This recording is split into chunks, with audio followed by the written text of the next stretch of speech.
warahmatullahi wabarakatuh. Kembali lagi di channelnya Erna. Ya, di video kali ini aku akan membahas tentang yang berdarah-darah. Kira-kira apa ya? Yuk simak terus di channel aku. Jangan lupa like, share, and di bawah ini yang paling. Kali ini aku mau ngomongin yang berdarah-darah. Berdarah-darah ini ada kaitannya dengan ibu hamil. Kok bisa ya? Ya, ini adalah sosok atau momok yang menjadi ketakutan hampir pada setiap ibu hamil, terutama pada trimester pertama atau awal kehamilan. Dimana kalau misalkan trimester pertama itu adalah usia kandungan 0 sampai 12 atau sampai 13 minggu. Pokoknya ini momok yang menjadi kekhawatiran para ibu hamil. Ini dia yang menjadi ketakutan pada ibu hamil pada trimester pertama, yaitu keguguran. Keguguran atau bahasa medisnya itu adalah abortus. Semua ibu hamil ini wajib banget dan waspada terhadap tanda-tanda, harus maksudnya mengenali tanda-tanda terjadinya keguguran. Karena apa? Ini juga bukan hanya untuk keselamatan atau nyawa si janinnya, ini juga untuk keselamatan ibunya sendiri, apalagi bisa menjadi trauma sendiri bagi ibunya kalau sudah mengalami abortus atau keguguran. Keguguran atau abortus yang bahasa medisnya itu adalah proses pengeluaran hasil konsepsi atau hasil pembuahan si janin, di mana si janin ini belum mampu hidup di luar kandungan. Biasanya kalau keguguran itu terjadi pada usia kehamilan kurang dari 20 minggu atau berat badan bayi itu adalah 500 gram. Ini dua macam kata-kata hampir sama, abortus dengan aborsi. Ini dua kata namanya hampir-hampir mirip, abortus, aborsi, tapi pengertiannya itu beda banget.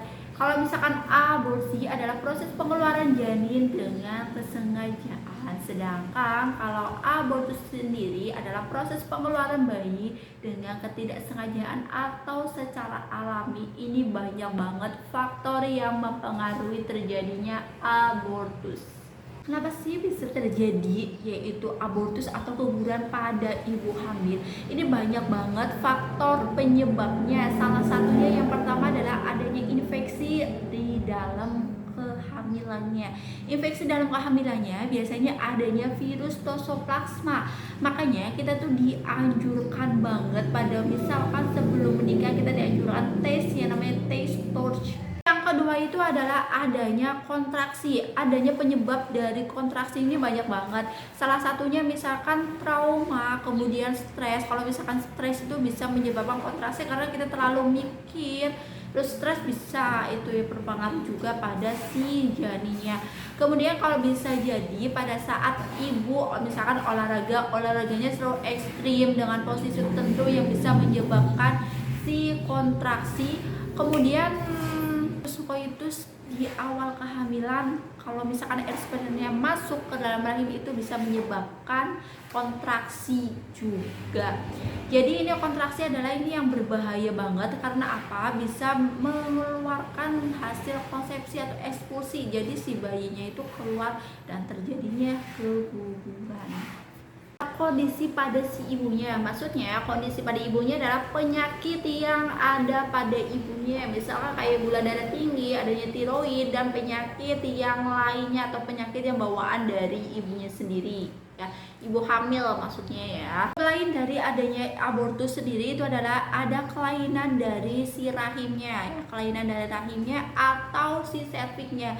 Jadi serviks atau inkompetensi serviks yaitu si mulut rahim tidak bisa menyangga atau tidak bisa menahan bertumbuhnya si janin tersebut. Penyebab lain dari abortus yang sering banget yang terjadi dalam kemasalahan hormon. Masalah hormon misalkan kalau misalkan hormon progesteronnya itu terlalu rendah. Kalau misalkan hormon progesteron rendah, sebaiknya cek ke dokter atau konsul ke dokter. Biasanya nanti dokter akan memberi penguat kandungan di si janinnya biar tidak terjadinya keguguran tersebut. Oke, sebelum masuk ke tanda-tandanya, kita harus mengenali dulu dong jenis-jenis abortus atau keguguran itu ada berapa macam sih, atau ada berapa banyak atau sedikit gimana kan ya. Yang pertama jenisnya itu adalah abortus iminen. Jadi kalau abortus iminen itu adalah abortus atau keguguran yang mengancam. Artinya keguguran yang bisa dipertahankan. Baiknya kalau misalkan ibu-ibu hamil, kalau misalkan ngeluh sakit bagian bawah, mules, kontraksi segala macam, sebaiknya langsung konsultasi ke dokter. Nanti biasanya akan dikasih obat penguat kandungan atau hormon progesteron untuk penguat kandungan dan tidak terjadinya si keguguran.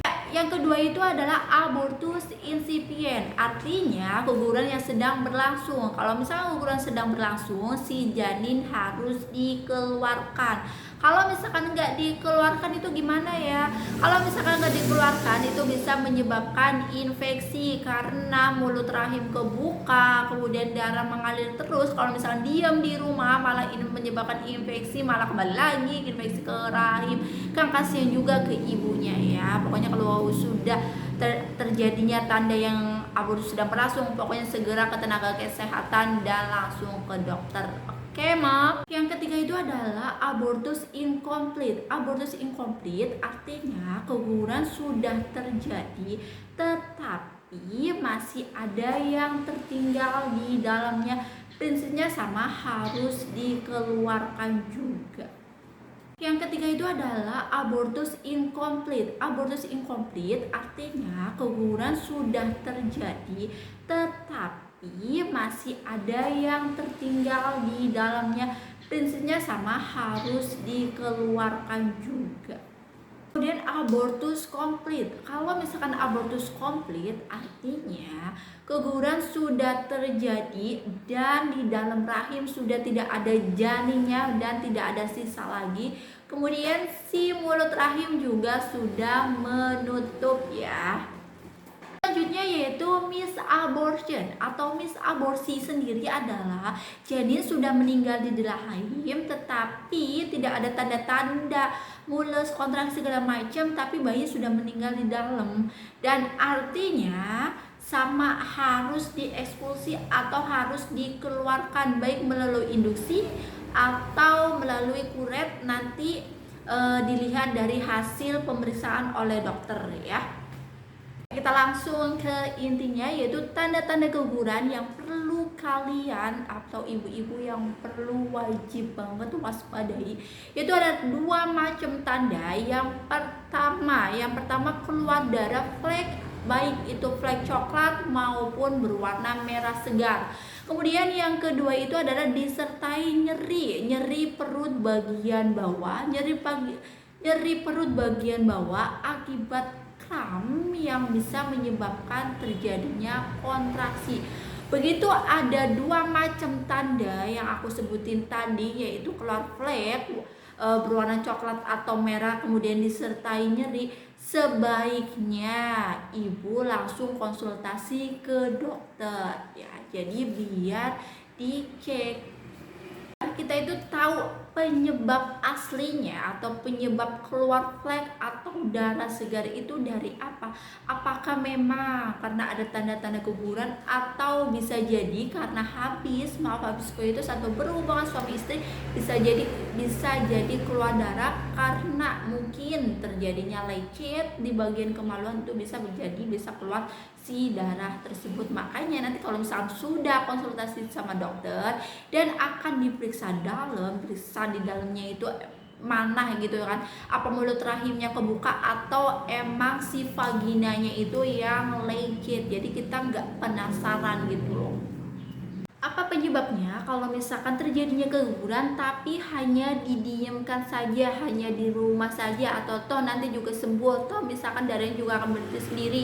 Apa bisa menyebabkan penyakit atau segala macam? Bisa.